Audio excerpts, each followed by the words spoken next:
মধ্যপ্রাচ্যে আবারও যুদ্ধের ঘনঘটা।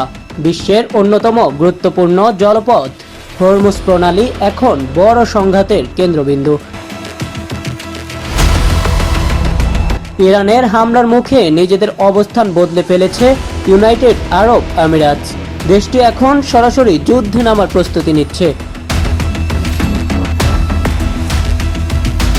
অভিযোগ উঠেছে, ইরান হরমুজ প্রণালী বন্ধ করে বিশ্ব অর্থনীতিকে চাপের মুখে ফেলতে চাইছে। এই পরিস্থিতিতে আমিরাত ইউনাইটেড নেশন সিকিউরিটি কাউন্সিল এই সামরিক অভিযানের বৈধতা চাইতে যাচ্ছে।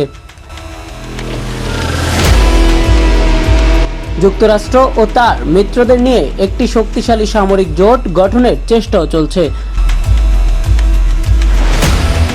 ইতিমধ্যেই ইরান ব্যালিস্টিক ক্ষেপণাস্ত্র ও ড্রোন হামলা জোরদার করেছে, যা পরিস্থিতিকে আরও ভয়াবহ করে তুলছে। বিশ্বের তেল সরবরাহের বড় অংশ এই পথ দিয়ে যায়। তাই হরমুজ প্রণালী বন্ধ হলে গোটা বিশ্ব অর্থনীতি বড় ধাক্কা খাবে। এখন প্রশ্ন, এই সংঘাত কি পুরো মধ্যপ্রাচ্যকে যুদ্ধে জড়িয়ে ফেলবে? কাজী এহসানুল হক জিহাদ, নিউজ ডেস্ক, বাংলা দর্পণ।